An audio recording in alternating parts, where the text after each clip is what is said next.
2012 U.S. Olympian from South El Monte, California. Here is Joseph Jojo Diaz Jr. He was expected to be a rising star, Jojo Diaz. Sergio, I've always been impressed with the way Jojo boxes. Love to watch him fight. I've known Jojo since he was about 8 years old from South El Monte Gym. We go way back. I told him we came a long way, but this kid has all the goods, the confidence, the intelligence. He's a smart fighter. He made the Olympic team. Now he just needs to rebound. Has that one pro loss, but that was to Gary Russell Jr. That was two supremely skilled boxers head-to-head. Russell got the better of it. Diaz said that his camp was just not right. Things were not ready for him at the championship level.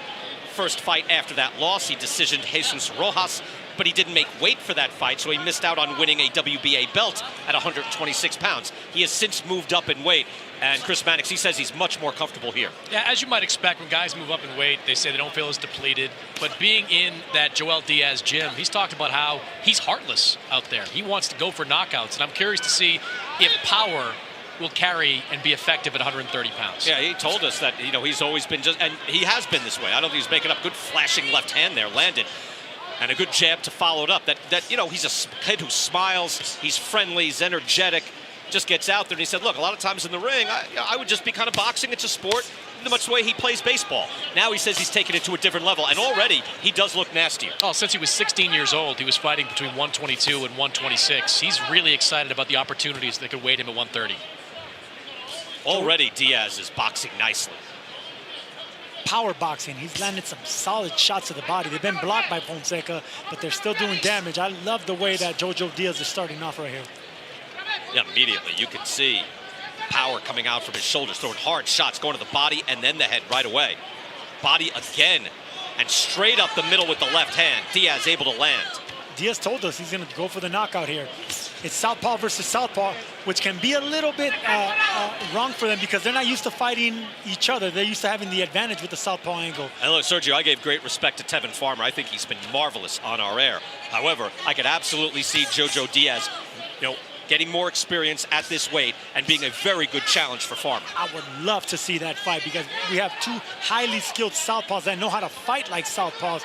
And like I said, they're not used to seeing each other. Southpaws used to having the left-handed angle, but right now, Fonseca is having a hard time with that southpaw angle of Jojo Diaz. Yeah, he looks strong here at 130. There's no question. Chris, what do you think of that matchup? Farmer potentially against Diaz somewhere down the line. I think Farmer would have the skill advantage, but Jojo Diaz throws big competition. shots. Came in as a pro, and again, before he met Gary Russell Jr., was just going through people.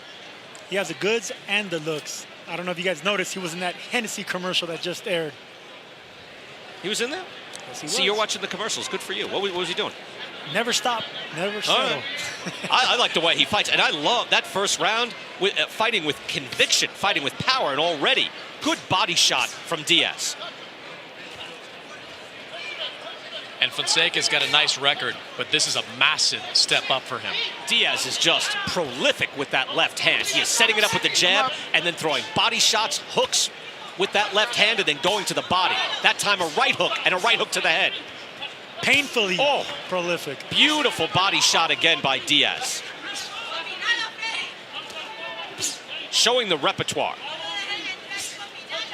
And again with the left hand, a good punch output, and also he's not throwing feather duster shots out there. He's throwing hard shots. And if you notice, Jojo Diaz's left foot, it's on his toe because he's ready for a counter. So that means he's looking for Fonseca to get more aggressive to counter him. So he's fighting good, coming forward as the aggressor, but he can't wait to counter him going backwards as well.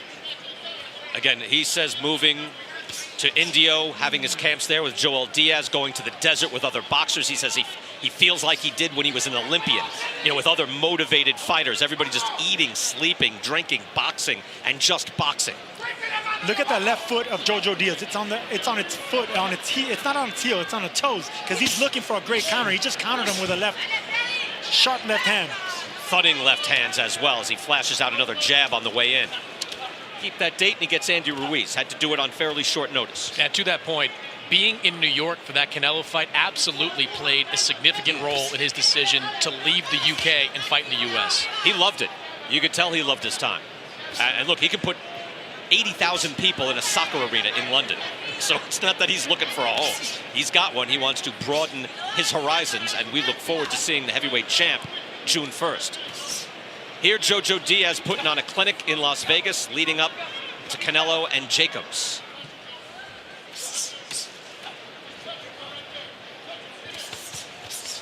Beautiful combination right there, upstairs and downstairs.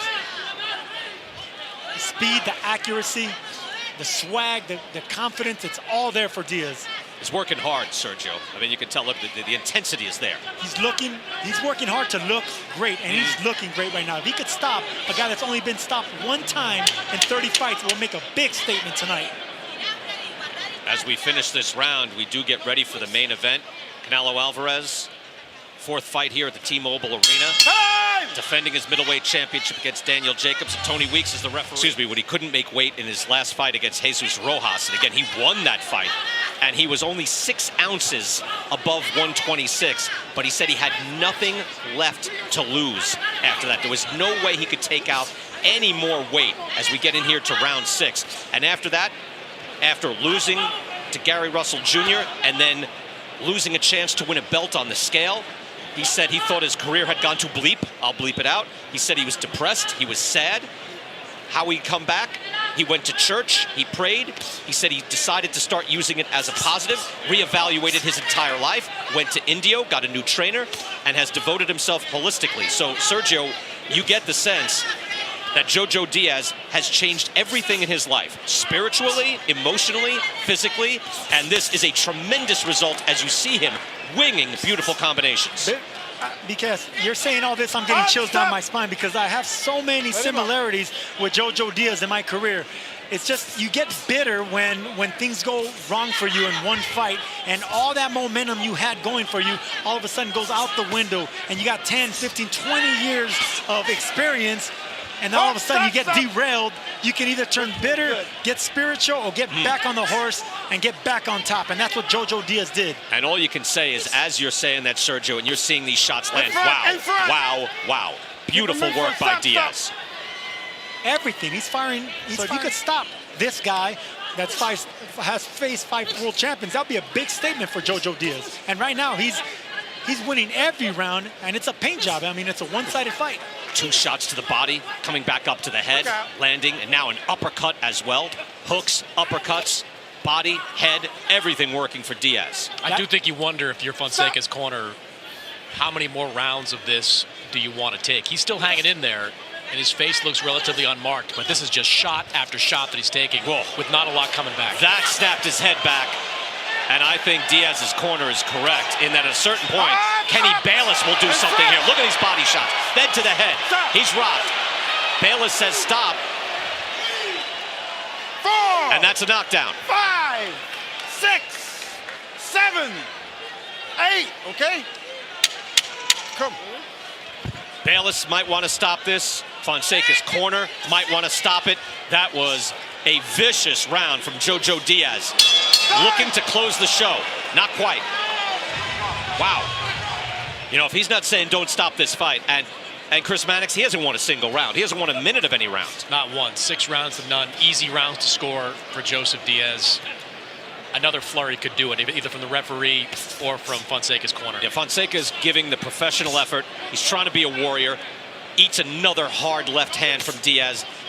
Diaz goes back to the body, and I would look to someone to stop this very soon, and maybe someone should have done it in that last round. Regardless, it's been a great performance on his side from round 1.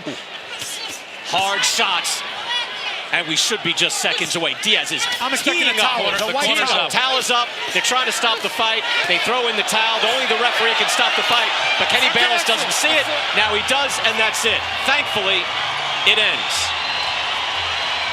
They say only the referee can stop the fight. It's just not true. The corner at any point can say, we don't want our guy to continue. Tremendous performance by Jojo Diaz. From South El Monte, California, and now WBA Gold Super Featherweight Champion, Joseph Jojo Diaz.